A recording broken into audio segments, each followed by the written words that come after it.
guys, and in today's video I'm reading part 2 of the epic adventure book.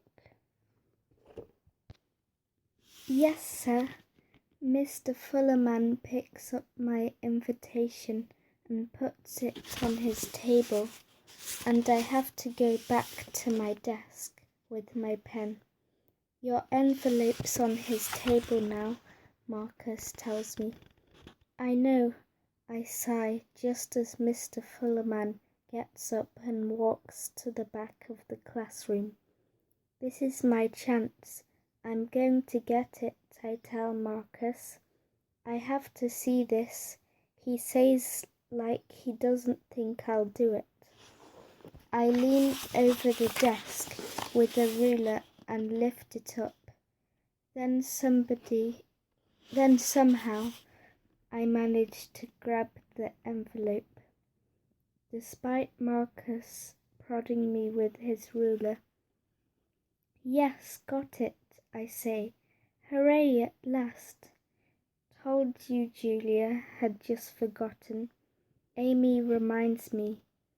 We have to write another haiku, but this time my poem is a lot more jolly than before. Warm sunshine on me, I have an invitation, I am happy now. I tell Marcus that I'm definitely going.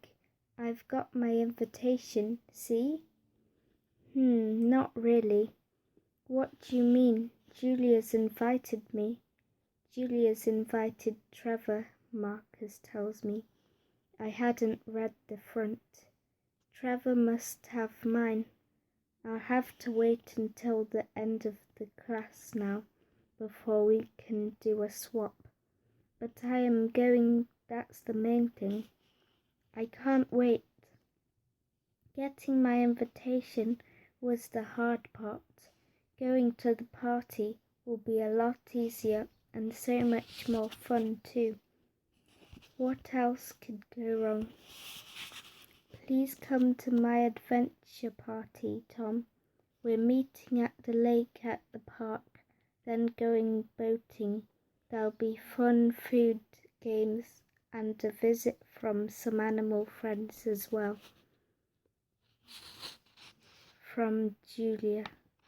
Not long now.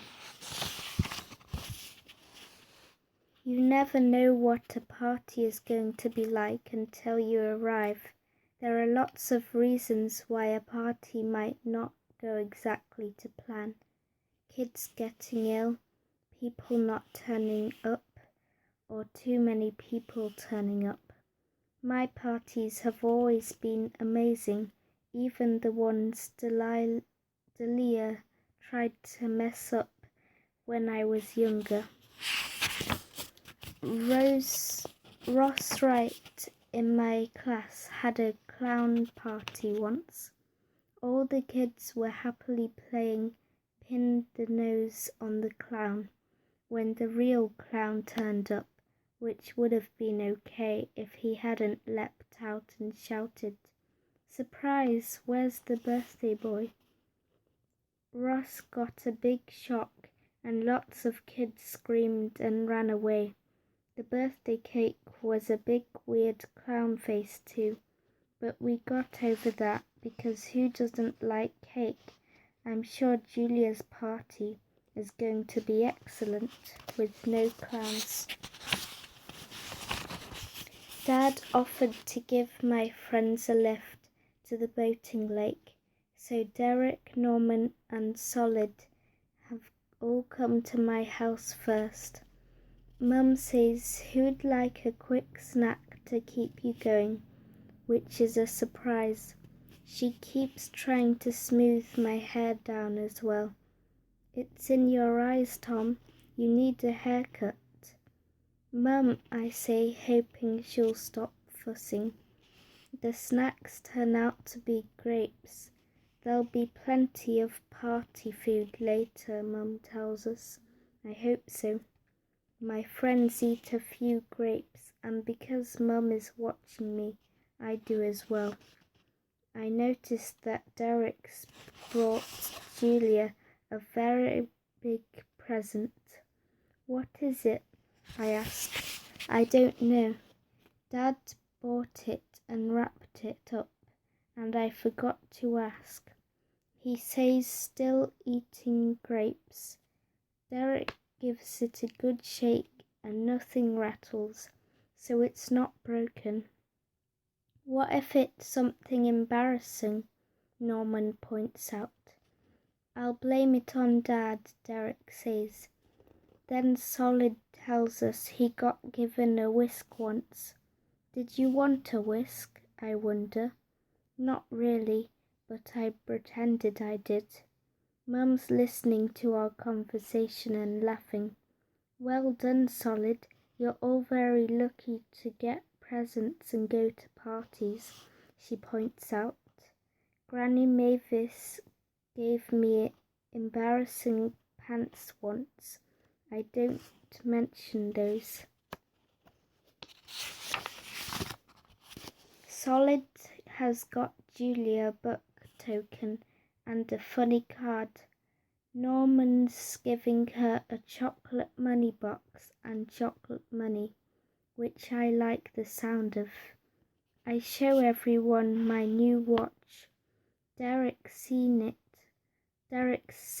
and it already and tells them it's my spy watch.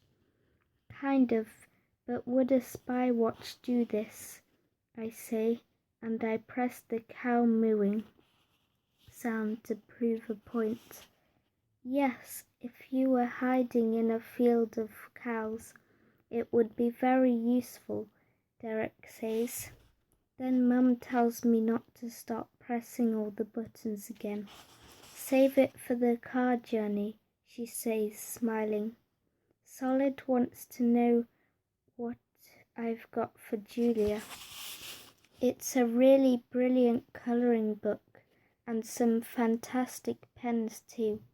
They're great to use with lots of nice colours. When you're colouring in, there are so many to choose from. How do you know, Tom? You haven't started colouring Julia's book, have you? It's her present, not yours. No, not really. Maybe a little. Once I'd started, it was hard to stop. Right, who's ready for an adventure party? Dad asks, which is a good timing as now. Mum can't check Julia's present. Once we're in the car, Dad tells jokes all the way to the boating lake. After every joke, I press my digital watch and blow raspberries, which makes my friends laugh more than Dad's jokes too.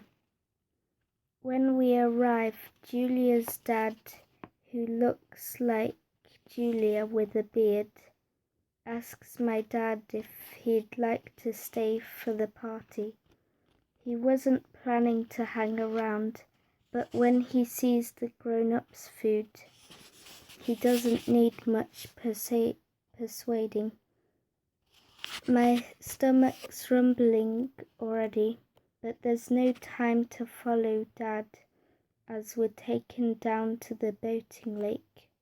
Julia waves at us, and lots of our classmates are already there, including Marcus, who's not waving. There's a group of girls that I don't recognize at all. They're my friends from camping club. Julia tells us. Who knew Julia went camping?